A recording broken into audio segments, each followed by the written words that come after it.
Hello, I'm Kristy Duncan. I'm delighted to be chatting today with Rachel Fernandes, who is Senior Manager of Enterprise Innovation at CIBC based in Toronto. Welcome, Rachel. Thank you so much for having me. Very nice to meet you. Today, Rachel and I are going to be talking about creating a culture of innovation, both internally and across organizations, and why it matters. I can't wait to hear your thoughts on this, Rachel, so let's get started. So, Rachel, you've had this fabulous and exciting career, and you somehow got to be this innovation guru. Can you tell us a little bit about your career and how you got there?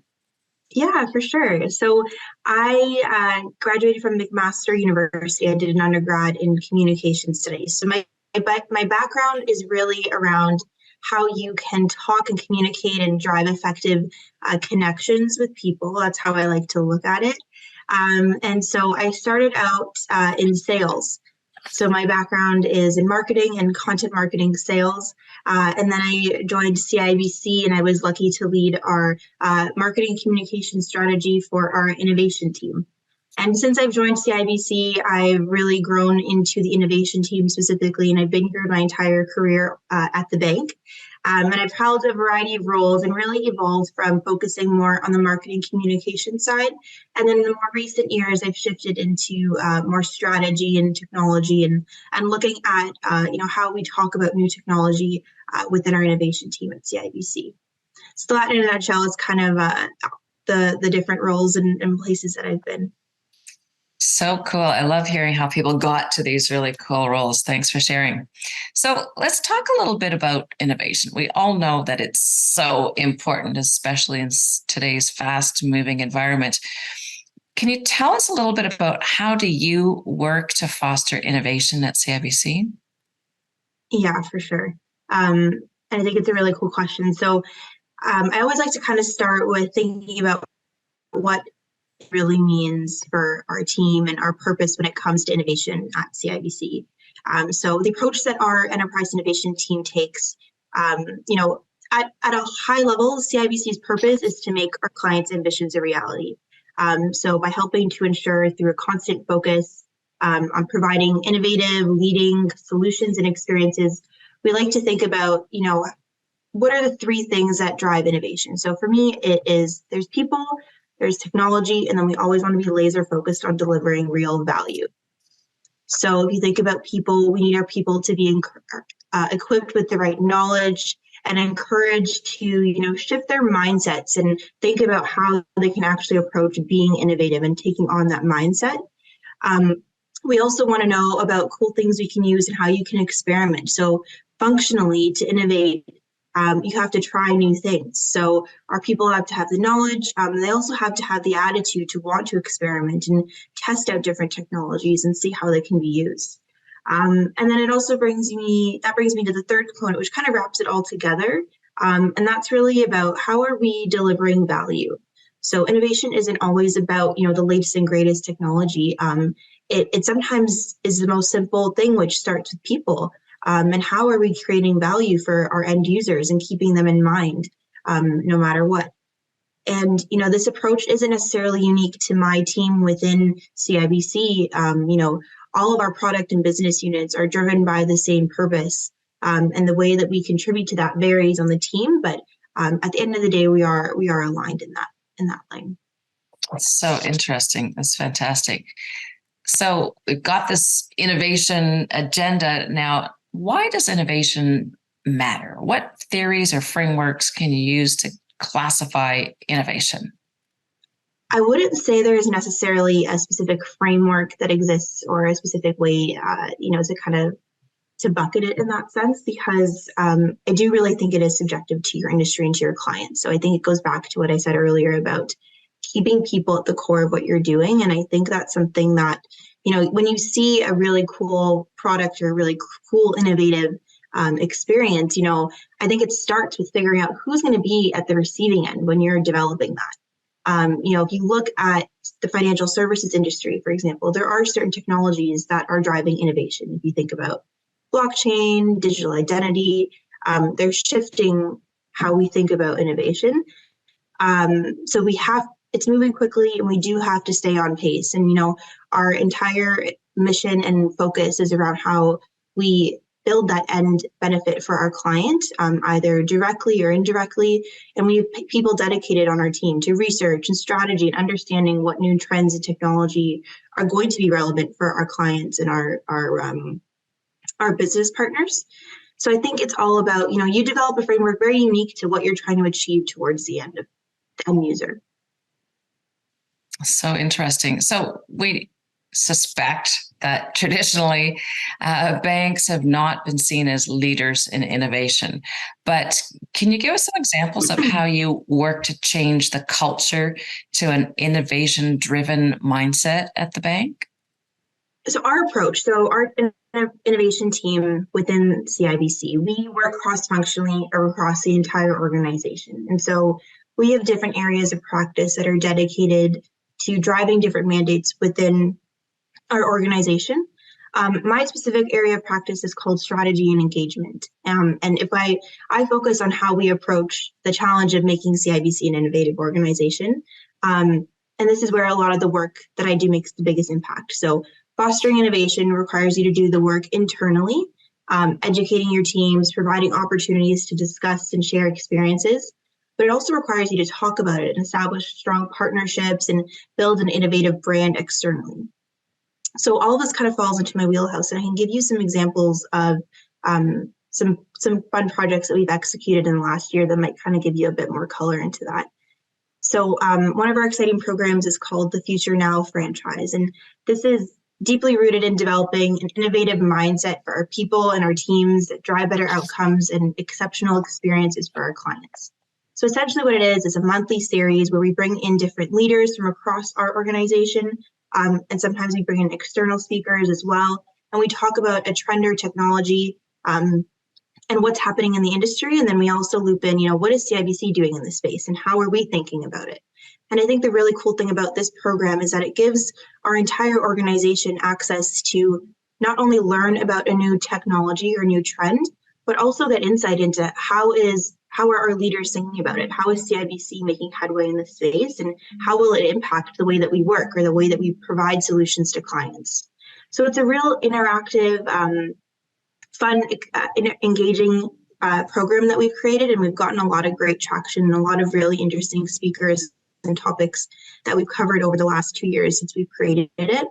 And I think that's one of the ways that we're really fostering that first point about the mindset of the people, getting people to really think about innovation and think about new technology, as well as seeing, real life examples of what are leading industry partners doing. So that's kind of one of those things. And then another exciting initiative that we launched that kind of is more about our CIBC brand and talking about innovation on a global level. We launched a program or a challenge, a global open finance challenge last year. So this was the first of its kind event for our organization. It was a global partnership with 3 banks, so one from Australia, one from Brazil, and one from the UK. And essentially, we worked in partnership with these banks to develop a shared sandbox environment where fintechs from around the world were invited to build and develop solutions. And so that was really an interesting experience for us because we were able to really position CIBC as a leading innovative organization on this global stage with fintechs and partners. And it was a real exciting experience to be able to collect tangible ideas on real challenges and real solutions that we are facing. And really talk about, innovation from different parts of the world too, and really collect those insights as well. And were there some interesting applications that came out of that? Yeah, so the outcomes were quite cool. We bucketed the solutions into 3 different categories. So one was all about, digital solutions. One was about, how are we fostering, the ESG mandate. And so we had 4 winning teams, and then each of the banks kind of selected different teams to do a proof of concept with. So our bank was completing two proof of concepts. So they're still in the works a year later. So some of those things are really cool to kind of see how they develop. And it's been interesting to get to work with, these fintechs that you might have not necessarily gotten access to because they're from different parts of the world. So it's been a really cool learning experience for our bank. Fantastic. I'd like to switch gears a little bit, Rachel, and talk about the future. Can you tell us what you see the future of innovative thinking looks like? So I think the future of innovative thinking is really going back to the human aspect. So I think that a lot of people think innovation is humans versus technology, but I think it's actually humans plus technology. Innovation really happens when humans are able to be, advanced by using technology and really using it to our advantage. Technology is never going to take over for humans. And I think that's a common misconception people often think. You think there's this new tech, this new app, this new product, and it's going to take your job or it's going to take over for you. And I think, that's not the way to look at it. I think when you're really trying to be innovative, it's about how does this technology, support you, and how can you leverage it to actually be better and be more efficient? I think it'll help us. So technology is something that we developed to make our lives easier and to do menial tasks so that we can actually end up, doing more of our human and use our human brain and use the creative side, and do some of the hard thinking ourselves. I love it. I love it. And talking about some of that creative thinking, for some of us, innovation can be really hard. We're so stuck in our day to day. Can you share some of the common obstacles that hinder innovative thinking, and how you might tackle those?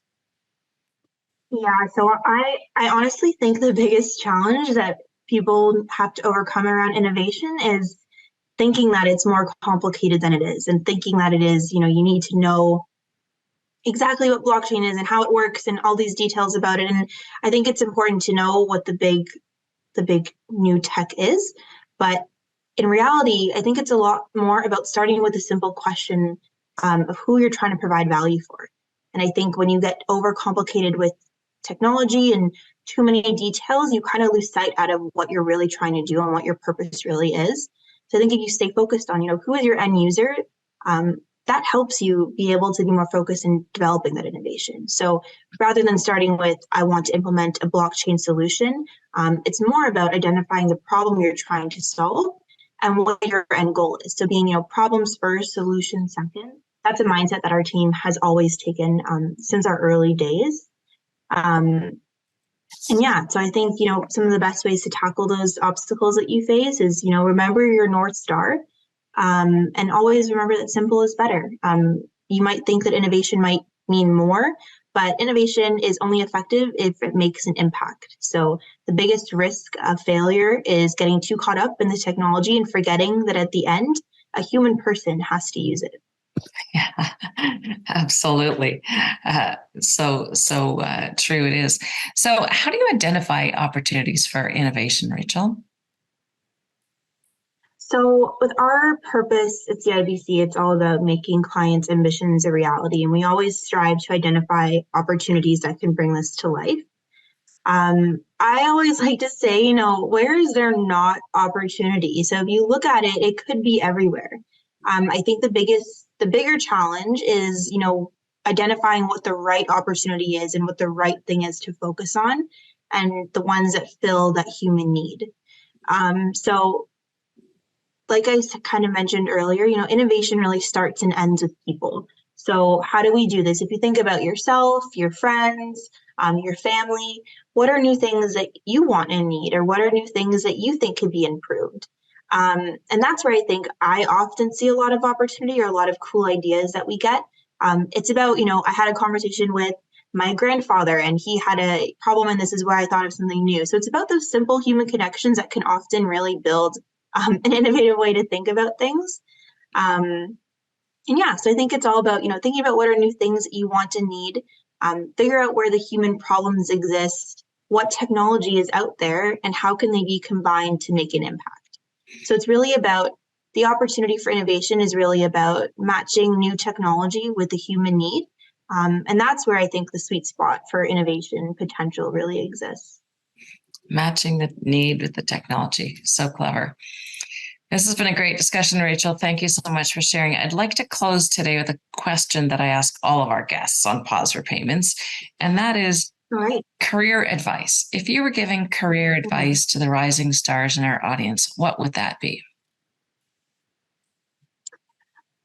That's a good one. I'm trying to think what would be my top career advice. I would say don't underestimate the power of relationships. I think throughout my career, I was always fortunate to be connected, or, you reach out to people, using LinkedIn, or you meet someone at an event. And I think building your network is really how you not only expand your knowledge and expand things that you know, and you generally learn more by knowing more people. But I think it also is, ways that you're able to collect new insights, or you're really able to see different opportunities by being more connected to people. And I think you can often get caught up in needing to do more school programs, or get more degrees, and those are all incredibly valuable things as well. But don't underestimate the opportunities you have just by simply connecting with people. We have a lot of really great tools now. Think about LinkedIn. I know there's a lot more digital conferences and digital courses and places that you can meet and connect with new people. And I think, that's often how you're able to advance your career, how you're able to find new opportunities that are exciting for you, is by connecting more with people and really building those. And throughout my career, that's always been something that I focused on our innovation team. I've always loved the leaders that we've had, and I've been really fortunate to be on amazing teams that have really strong leaders. And I think if you work for the people versus working for, other things, it's what ends up motivating you and creating a culture where you enjoy going to work. You like the people you work with, and inherently you do better work because you're motivated because of that. So fantastic. That's what I would add. I love that, all about the network and the power of relationships, and how you can gain knowledge and find opportunities and use that to build your career and help others build theirs as well. Thank you for sharing, Rachel. Exactly. Well, we've had a great discussion about innovation and your Future Is Now franchise, how you help people at CIBC to see innovations, identify opportunities, problems first, solutions second. It's a great way to approach things. Thank you so much for sharing this, Rachel. It's been a great discussion. Thank you so much for having me, Kristy. Really appreciate being here. It's been a wonderful discussion, and I thank our audience as well for listening as we explore the exciting world of payments with Rachel, as well as other inspirational women leaders from around the world of payments. Thanks, everybody.